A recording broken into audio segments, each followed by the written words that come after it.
BattleBots has been a mainstay in the world of robot combat since 1999. However, in that time, due to its cancellation on Comedy Central, we had a bunch of competitions go unaired, and as such, there are plenty of robots that won the championships in these untelevised competitions, whether it be a giant nut, a more DIY trophy, or just bragging rights. All these robots are champions who had over-the-top performances that should definitely be acknowledged. Ranging from the super heavyweight class, the insect weight classes, we're going to take a look at 12 BattleBots champions that you may not have heard of. Now, before I start, I should just make it known that every champion on this list is a champion at a BattleBots branded event. So while there are a lot of surprising champions that won titles in live events and such, these are just ones that are at BattleBots events specifically. Although, we got a good idea for another video, I think. Tombstone. Okay, I can hear people now, but Tombstone won in 2016, and while yes, you would be correct. However, Tombstone has been a thing since 2004, where it actually began life as a super heavyweight robot. While this was only a thing for about a year or so, super heavyweight Tombstone did compete at the BattleBots NPC Charity Open in 2004, where it ended up going 5-0, and it won the championship after taking out legendary Hammerbot, the judge, in the finals. In 2005, Tombstone proceeded to retire from the super heavyweight class so that Ray could focus on his heavyweight live scene robot Last Rites. Ray Billings was then later on invited to fight at the BattleBots 2009 championship, but due to licensing stuff, he decided to not have the name Last Rites be tied to BattleBots legally so he could continue to compete in robo games and other live events. So he opted to build a brand new heavyweight named Tombstone, and well, maybe you've heard of it. Hozard. At BattleBots 5.0, there was a side event that took place that consisted of ant-weight robots, aka the 1-pound weight class. A lot of the robots at the event were notable BattleBots participants, but with new robots such as Tsunami by Team Sinister, the team that brought you Ronin and Mechadon, Micro Frenzy by, well, guess the heavyweight they brought, and Tadpole by Team Toad, best known for Frostbite, Iceberg, and in recent times Texas Twister. This event sadly was not documented very well, and a lot of the matchups aren't even known to this day, but what is known is that the winner was a robot known as Hozard, which was built by BattleBots bad boy himself, Derek Young, who was actually very helpful for this segment, by the way. I reached out to him and he gave me a lot of very useful information, so thank you, Derek, I really appreciate it. This robot was sort of like an ant-weight Sonowayachi in a way, where it was an overhead horizontal spinner on a shuffle bot. Ant-weight rules weren't adjusted with the rest of the weight classes after 3.0, so Hozard was 2 pounds, twice the weight limit, and similarly to Sonowayachi, this victory provoked a rule change with the weight limit as well. The prize was a large spray-painted nut that came from a lamppost on Treasure Island, as well as an analog dial 32-ounce scale that was used to weigh the robots, and Derek apparently still uses it to this day. After the rule change, Hozard was sold to an East Coast builder where unfortunately the weight rules had changed as well. Goosefraba Steel. Goosefraba Steel, and God, I hope I'm pronouncing that right, was a lightweight robot built by the same team that built the very successful super heavyweight New Cruelty. And much like New Cruelty and their lesser known heavyweight Bad Blood, this robot was a weaponless bot, only this time armed with a wedge. It entered the NPC Charity Open in 2004, where it went 6-1 in the double elimination bracket, taking out some notable robots like YU812, which was a lightweight Waiachi, as well as former lightweight champion Backlash, until eventually beating Wipeout number 2, a lifter bot by Team Plum Crazy, better known for Sewer Snake and Stinger the Killer Bee, in the finals. This was also the final BattleBots lightweight championship, so Goosefraba Steel has the honor of being one of only 4 robots to win a lightweight BattleBots title alongside Ziggo, Dr. Inferno Jr., and Backlash, whom it defeated. Micro Nightmare.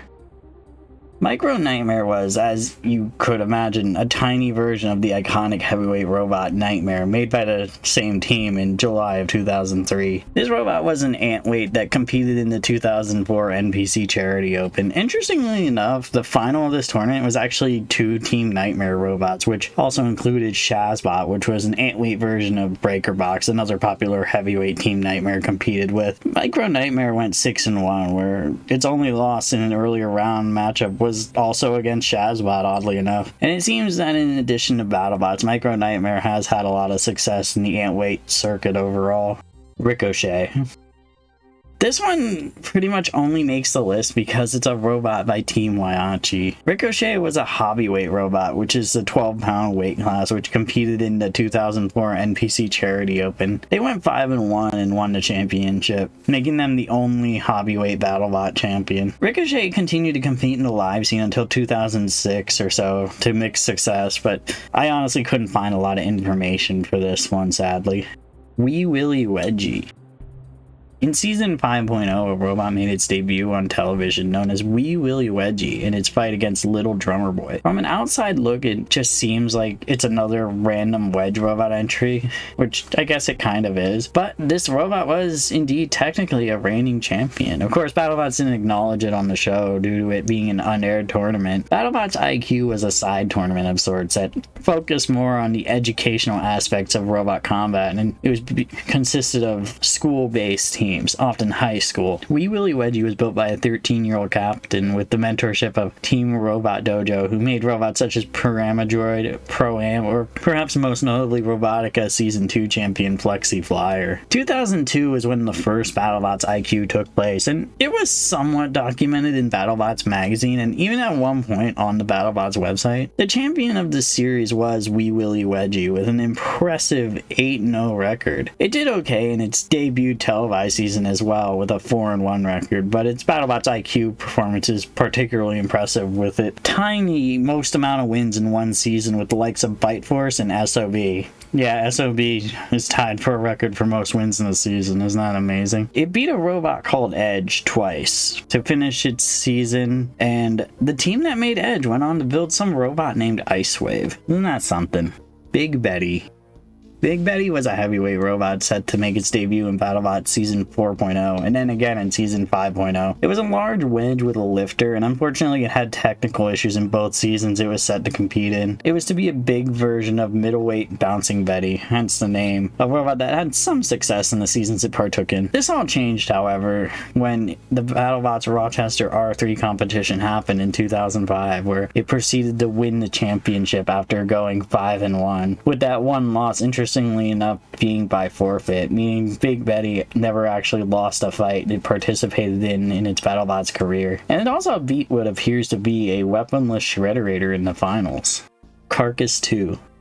A big talking point of Donald Hudson on modern BattleBots is that he has 6 giant nuts, but that is to an extent misleading. He does technically have 6 giant nuts, but only 3 of them are for actually winning BattleBots championships, 2 for Dissector and the one I'm about to talk about. The classic era robots also got giant nuts for winning rumbles, as well as honors similar to those in the modern day that win the giant bolts, such as best engineered, coolest robot, and so on. Carcass 2 was a robot that competed in the 2004 NPC Charity Open competition in the heavyweight division. Carcass 2 was definitely designed to be a similar design to super heavyweight legend Dissector, and it went 4-0 in its sole season, beating Megabyte on the way. After that, Carcass 2 would not appear in BattleBots again, and Donald would eventually compete with a somewhat similar robot in Root Canal. No, not that Root Canal, but that Root Canal, in 2009, where it made runner-up before losing to Brutality. Devil's Plunger.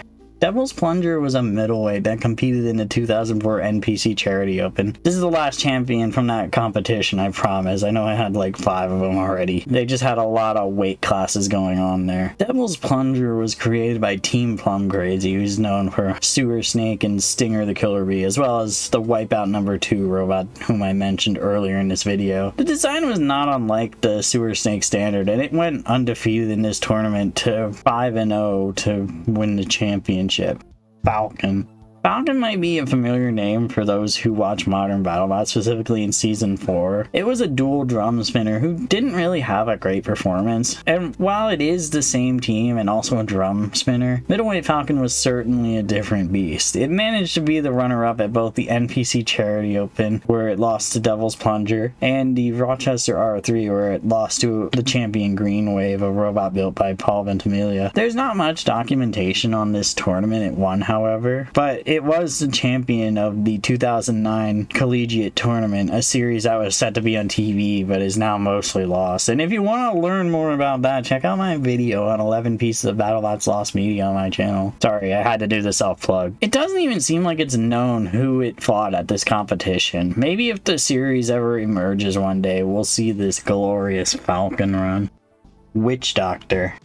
Ah, yes, Witch Doctor. But not what it seems. Much like Falcon, this is a much older iteration of Witch Doctor who competed at the 2011 BattleBots College Championship. Not unlike the sort of competition that almost made TV in 2009. It was a middleweight competition full of ambitious college teams. Sadly, there's not much documentation of this event, but Witch Doctor is known to have at least 3 wins in this competition, with 1 loss, presumably in a double elimination bracket format. Its only loss this season is to a horizontal robot named Blue Flame, who was actually built by Victor Soto of Rotator fame, and the design somewhat shows as well. It does not seem that Witch Doctor won anything for this competition outside of bragging rights. Sub-Zero. Yeah, 3 in a row. 3 robots that competed in the reboot but have middleweight titles. Sub-Zero began life as a middleweight in around 2004, where it had a lot of success in BattleBots and other events, including deep runs at the 2004 NPC Charity Open as well as the Rochester R3. And interestingly enough, it seems that the robot that always got in its way was indeed Falcon. Sub-Zero had its impressive run though in 2007 at the BattleBots Java 1 competition, where it beat Paul Ventimiglia's Green Wave, which was named Slasher at this competition, as well as, interestingly enough, another middleweight that now competes as a heavyweight, Ice Wave. This fight is my theory as to why Sub-Zero fought Ice Wave in the first round in 2016, and unrelated, but also why I feel Witch Doctor fought Rotator in the opening round as well. The most fascinating tidbit of this fight, however, is that Sub-Zero actually got the very first out of the arena in BattleBots history in this fight. Truly an impressive feat. Much like the Witch Doctor run, it appears that this event also was just bragging rights that you won. But getting to brag about the first out of the arena in BattleBots history is pretty awesome if you ask me. Now, there are other champions that I did not add to this list as well, such as Brutality and Green Wave, who are a little better known, and robots that I just couldn't find a lot of information behind, such as one Fierce Uppercut, the only Beetleweight BattleBots champion, and a drum spinner called Copperhead, whom has 0 relation to the Copperhead we know today. Perhaps there will eventually be a second installment of this one day. But I really appreciate you all watching this. If you liked it, it would mean the world to me if you'd hit the like button, subscribe, and let me know you want more in the comments, because all of that really helps me out. I appreciate it. Thank you so much. Love y'all.